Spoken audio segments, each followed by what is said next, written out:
Shalom, selamat pagi jemaat yang dikasihi di dalam Tuhan. Bersyukur kepada Tuhan karena Tuhan memberikan hari yang baru untuk bisa kita jalani sepanjang hari ini. Mari sebelum kita akan bersama-sama merenungkan kebenaran firman Tuhan yang akan kita pelajari bersama pada pagi hari ini, kita bersatu di dalam doa. Tuhan, kami bersyukur untuk penyertaan Tuhan di dalam sepanjang istirahat kami malam hari ini. Terima kasih kalau pagi ini kami diberikan kekuatan yang baru daripada Tuhan untuk kami boleh beraktivitas sepanjang satu hari ini.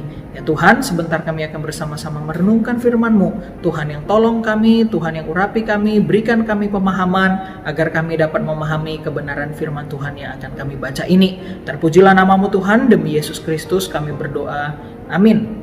Saudara sekalian, hari ini kita akan bersama-sama membahas bagian firman Tuhan di dalam 2 Samuel 6 ayat 1 hingga ayat yang ke-12. Saya akan bacakan bagi Bapak Ibu Saudara yang ada di rumah. Di bawah satu perikop judul Tabut dipindahkan ke Yerusalem. Daud mengumpulkan pula semua orang pilihan di antara orang Israel, 30.000 orang banyaknya. Kemudian bersiaplah Daud lalu berjalan dari Baele, Yehuda dengan seluruh rakyat yang menyertainya untuk mengangkut dari sana tabut Allah yang disebut dengan nama Tuhan semesta alam yang bertahta di atas kerubim.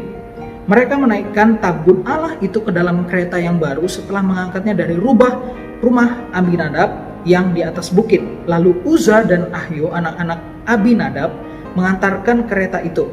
Uza berjalan di samping tabut Allah itu, sedang Ahyo berjalan di depan tabut itu. Daud dan seluruh kaum Israel menari-nari di hadapan Tuhan dengan sekuat tenaga, diiringi nyanyian, kecapi, gambus, rebana, keletung, dan ceracap. Ketika mereka sampai ke tempat pengirikan Nakon, maka Uza mengulurkan tangannya kepada tabut Allah itu lalu memegangnya karena lembu-lembu itu tergelincir. Maka bangkitlah murka Tuhan terhadap Uza, lalu Allah membunuh dia di sana karena keteledorannya itu. Ia mati di sana dekat tabut Allah itu. Daud menjadi marah karena Tuhan telah menyambar Uza demikian hebatnya. Maka tempat itu disebut orang Peres Uza sampai sekarang.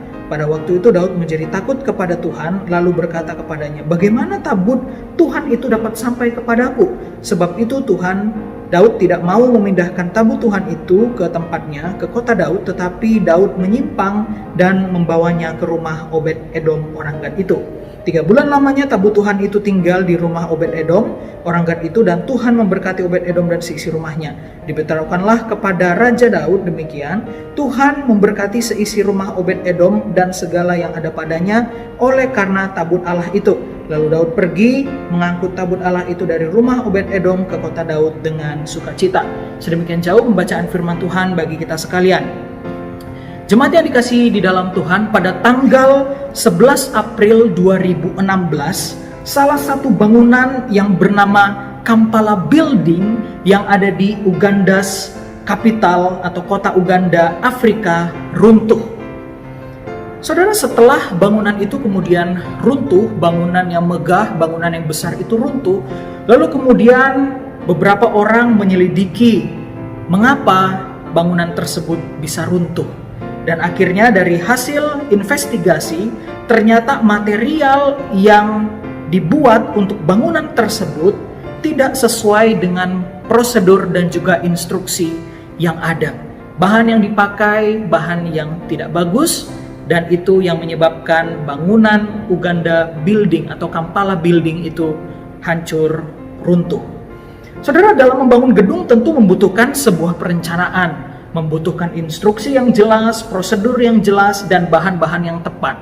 Maka dari itu di dalam satu berita online BBC News, saudara, di sana juga dituliskan ada 5 hal yang dibutuhkan sebelum kita membangun sebuah bangunan. Yang pertama itu dibutuhkan misalkan fondasi yang kuat, lalu kemudian dibutuhkan bahan yang baik, pekerja yang handal, lalu kemudian beban gedung yang disesuaikan, dan yang terakhir adalah tes kelayakan gedung itu sendiri. Saudara, jika prosedur dan instruksi di atas diabaikan, maka gedung tersebut pasti akan mengalami masalah di kemudian harinya. Dalam konteks iman, Allah juga telah memberikan perintah-perintah atau instruksi-instruksi di dalam kehidupan umat percaya Israel. Misalkan saja kalau kita perhatikan di dalam Keluaran 20, Allah memberikan hukum Taurat kepada bangsa Israel untuk mengatur tatanan sosial, aturan yang ada di dalam masyarakat atau bangsa Israel itu sendiri. Apa yang Tuhan perintahkan pasti memiliki tujuan, dan tujuan Allah membuat aturan atau perintah itu adalah supaya bangsa Israel menjadi sebuah bangsa yang baik. Namun saudara sekalian, ada kalanya umat percaya mungkin lupa dan tidak melakukan apa yang Tuhan telah perintahkan, apa yang telah Tuhan katakan kepada mereka. Dan di dalam cerita Alkitab yang baru saja kita baca ini, cerita 2 Samuel pasal yang ke-6, kita melihat bahwa Daud beserta orang Israel ternyata melupakan perintah Allah. Daud beserta dengan umat Israel melupakan perintah Allah dan mereka memilih berlaku sama seperti bangsa Filistin.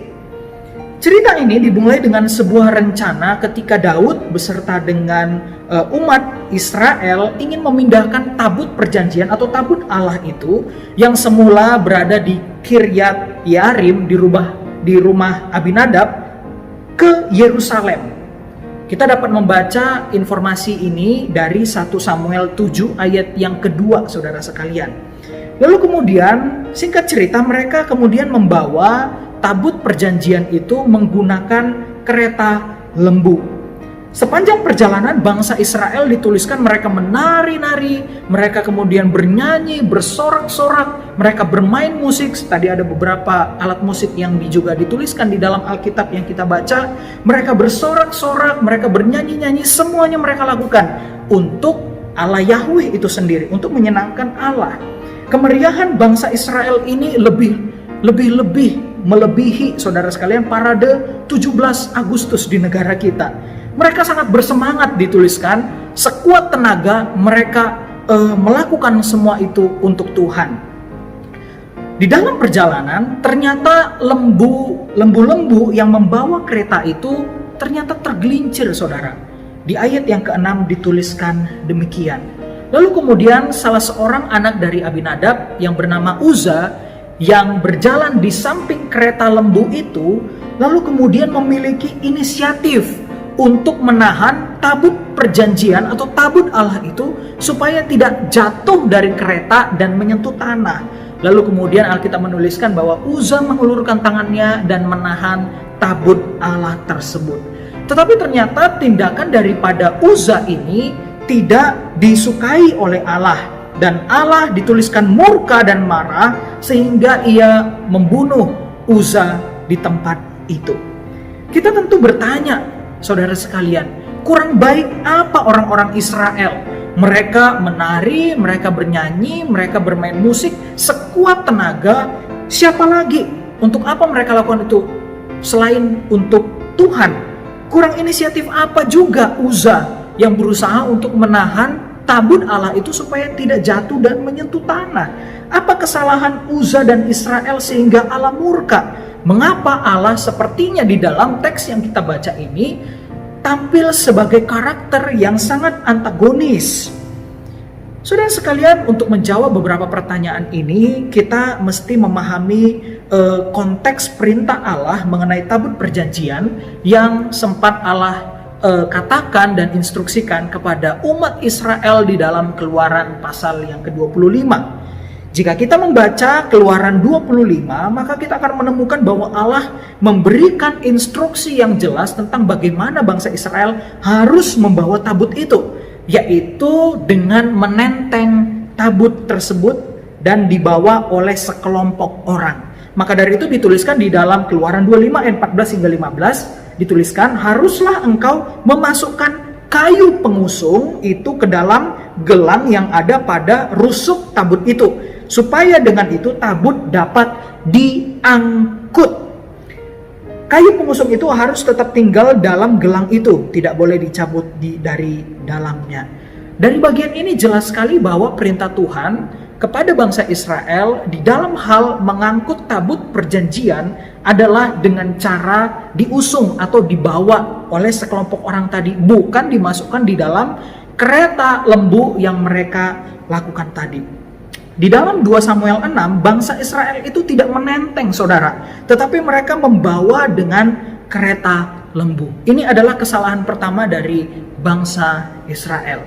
Lalu kemudian kesalahan kedua yang membuat akhirnya Allah murka dan tidak senang dengan perbuatan mereka, bahwa bangsa Israel lebih memilih cara yang dipakai atau dilakukan bangsa Filistin saat mereka mengembalikan tabut perjanjian itu ke negeri Israel atau kepada bangsa Israel. Diceritakan di dalam 1 Samuel pasal yang ke-6, saudara. Kalau saudara ada waktu bisa membaca, di sana tabut perjanjian itu diambil oleh orang Filistin, tetapi kemudian Allah membuat satu kegaduhan di dalam bangsa Filistin sehingga mereka akhirnya mengembalikan tabut itu kepada bangsa Israel kembali. Dituliskan bahwa cara bangsa Filistin untuk mengembalikan tabut itu adalah dengan cara mengirimkannya dengan metode go tabu, go kereta lembu, saudara sekalian, beda dengan Gojek. Dan ternyata cara itu berhasil. Kalau kita lihat di dalam 1 Samuel pasal yang ke-7, berhasil sampai di Israel tanpa ada sesuatu yang terjadi di tengah jalan itu. Tetapi hal ini tentu berbeda dengan cara yang dilakukan orang Filistin dengan yang dilakukan oleh Daud di dalam 2 Samuel pasal yang ke-6 ini. Perbedaannya di mana, saudara sekalian? Berbeda karena bangsa Filistin adalah bangsa di luar Israel dan mereka sama sekali tidak mendapat instruksi daripada Allah tentang bagaimana caranya memperlakukan tabut perjanjian ini dengan benar. Seperti yang kita baca di dalam Keluaran 25 tadi. Saudara yang dikasihi dalam Tuhan, apa yang terjadi di dalam kehidupan bangsa Israel merupakan bentuk ketidakpedulian terhadap instruksi Allah dan terhadap sejarah yang pernah terjadi di dalam kehidupan mereka. Mereka mengabaikan pelajaran penting dari sejarah dan Tuhan tidak berkenan dengan sikap demikian. Lalu kemudian kita bertanya, apa yang bisa kita pelajari di dalam bagian ini, saudara sekalian? Yang pertama, jangan pernah lupakan perintah Allah di dalam kehidupan kita. Ada banyak kisah memilukan yang terjadi di dalam kehidupan umat percaya, di mana hal-hal buruk terjadi karena orang Kristen mengabaikan perintah Allah dan tidak melakukan firman Tuhan di dalam kehidupan mereka.